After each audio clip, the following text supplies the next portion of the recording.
Bye. Hello, everyone. Today, we are going to discuss Semester 5, Artificial Intelligence and Data Science Engineering. Thank you, Professor Ananya. This subject is the backbone of computer science and helps students connect theory with real-world electronics. Let's start today's episode. আচ্ছা, ছোটবেলায় আমরা যে 20টা প্রশ্ন বা 20 কোয়েশ্চেন্সের মতো খেলাগুলো খেলতাম মনে আছে, যেখানে আমরা শুধু হ্যাঁ বা না উত্তর শুনে একটা জিনিসকে অনুমান করার চেষ্টা করতাম। আমরা কিন্তু সব সময় এমন প্রশ্নই খুঁজতাম যেটা দিয়ে একবারে অনেকটা সম্ভাবনা ছেটে ফেলা যায়। মজার ব্যাপার হলো, এই সাধারণ খেলার স্ট্র্যাটেজির মধ্যেই লুকিয়ে আছে একটা খুবই পাওয়ারফুল অ্যালগোরিদমের মূল আইডিয়া। আসলে আমরা খেলার সময় যে কৌশলটা ব্যবহার করি, ঠিক সেই আইডিয়াটাই হলো ডিসিশন ট্রির একদম গোড়ার কথা। একটা মেশিনও ঠিক এভাবেই ডেটা থেকে শেখে আর ধাপে ধাপে সিদ্ধান্ত নেয়। তাহলে এই ডিসিশন ট্রি জিনিসটা আসলে কি, সোজা কোথায়? এটা এমন একটা মডেল যা ডেটা থেকে কিছু সহজ যদি তাহলে নইলে বা ইফ টেন এলস রুলস শিখে নেয়।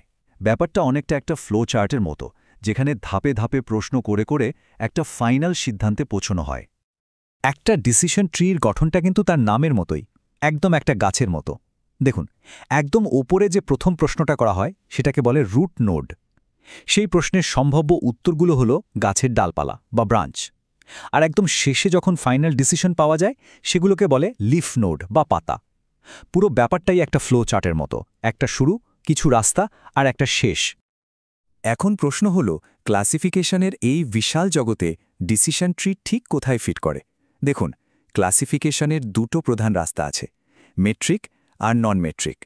মেট্রিক মেথডগুলো যেমন কে নিয়ারেস্ট নেবার্স, ডেটা পয়েন্টগুলো একে অপরের থেকে কতটা দূরে সেই দূরত্ব মাপে। কিন্তু ডিসিশন ট্রি হলো নন মেট্রিক। ওর কাছে এই দূরত্বের কোনো ব্যাপার নেই। ওর কাছে আসল হলো লজিক, মানে সহজ সরল নিয়ম। তাহলে আসল কথাটা হলো, একটা ডিসিশন ট্রি ধাপে ধাপে প্রশ্ন করে করে একটা সিদ্ধান্তে পৌঁছায়, তাই তো? আচ্ছা, একটা ডিসিশন ট্রি তো হাজারটা প্রশ্ন করতে পারে, কিন্তু ও বুঝবে কি করে যে কোন প্রশ্নটা সেরা আর কোনটার পর কোনটা জিজ্ঞেস করতে হবে? চলুন পরের ধাপে এটাই দেখি। দেখুন, একটা ডেটা সেটের জন্য যতগুলো সম্ভব ট্রি বানানো যায় তার মধ্যে থেকে বেস্ট একটাকে খুঁজে বের করা, ওরে বাবা, সে প্রায় অসম্ভব একটা কাজ। কম্পিউটারেরও ঘাম ছুটে যাবে। তাই অ্যালগোরিদম একটা শর্টকাট নেয়, একটা চালাক পদ্ধতি, যেটাকে বলা হয় গ্রিডি অ্যাপ্রোচ। এই গ্রিডি ব্যাপারটা বোঝার জন্য চলুন আমাদের খুব চেনা একটা উদাহরণ দেখি, ক্রিকেট। এখানে আবহাওয়া দেখে ঠিক করা হচ্ছে খেলা হবে কিনা। দেখুন, আউটলুক মানে আকাশ রোদ ঝলমলে না মেঘলা, বা হিউমিডিটি হাই না নর্মাল, এগুলো তো সংখ্যা নয়, এগুলোকে বলে নন নিউমেরিক ডেটা। ডিসিশন ট্রির একটা বড় সুবিধা হলো ও এই ধরনের ডেটা নিয়ে দারুণভাবে কাজ করতে পারে। তো এই গ্রিডি বা লোভী মানেটা কি? মানেটা খুব সোজা, অ্যালগোরিদমটা খুব দূরদর্শী নয়, ও শুধু সামনে কি আছে সেটা দেখে।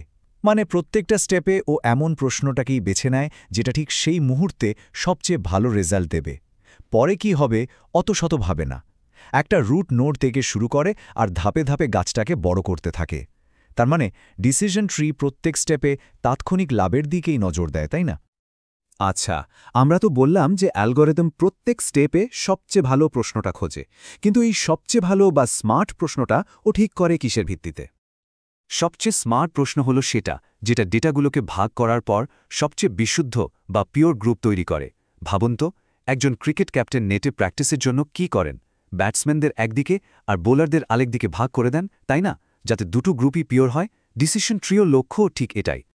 টেকনিক্যাল ভাষায় এই যে কতটা মেশানো আছে তার মাপকাঠিকেই বলে ইমপিউরিটি।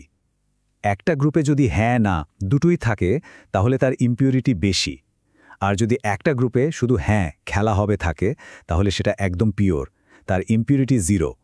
তো গাছের লক্ষ্য হলো এমন প্রশ্ন করা যাতে এই ইমপিউরিটি সবচেয়ে বেশি কমে যায়। এখন এই ইমপিউরিটি মাপার জন্য কিছু ম্যাথমেটিক্যাল ফর্মুলা আছে, যেমন জিনি ইমপিউরিটি বা এন্ট্রপি। অ্যালগোরিদম এগুলো ব্যবহার করেই প্রত্যেকটা প্রশ্নের একটা স্কোর দেয় আর তার মধ্যে থেকে সেরাটাকে বেছে নেয়। তাহলে মূল কথাটা হলো, ইমপিউরিটি কমানোই হলো গাছের প্রধান লক্ষ্য, তাই তো? তো একটা সাধারণ খেলার আইডিয়া থেকে আমরা একটা গোটা ক্লাসিফিকেশন অ্যালগোরিদম বুঝে ফেললাম, কিন্তু প্রশ্ন হলো, এই ডিসিশন ট্রি এত কাজের কেন? চলুন এটাই এবার জেনে নেওয়া যাক। ডিসিশন ট্রির কয়েকটা সুপার পাওয়ার আছে। 1 নম্বর, এটা বোঝা দারুণ সোজা, একদম হোয়াইট বক্স মডেল, মানে ভেতরে কি চলছে সব পরিষ্কার। 2 নম্বর, এটা সংখ্যা বা টেক্সট সব ধরনের ডেটা নিয়ে কাজ করতে পারে। আর 3 নম্বর, ডেটা রেডি করার জন্য খুব বেশি খাটতে হয় না। কিন্তু সত্যি বলতে আসল পাওয়ারটা অ্যালগোরিদমের থেকেও বেশি কিছু। আসল পাওয়ারটা হলো একটা মাইন্ডসেট, যে কোনো জটিল সমস্যাকে ভেঙে ছোট ছোট সহজ প্রশ্নে ভাগ করে ফেলার ক্ষমতা। একজন ইঞ্জিনিয়ার বা ডেটা সায়েন্টিস্ট হিসেবে এই স্কিলটা কিন্তু ভীষণ জরুরি। আর ডিসিশন ট্রি আমাদের ঠিক এই জিনিসটাই হাতে কলমে শেখায়। তাহলে যাওয়ার আগে একটা প্রশ্ন রেখে যাই। যদি যে কোনো জটিল সিদ্ধান্তকে এভাবেই সহজ প্রশ্নে ভাঙা সম্ভব হয়, তাহলে আমাদের চারপাশের কোন বড় সমস্যাটার সমাধান করা যেতে পারে?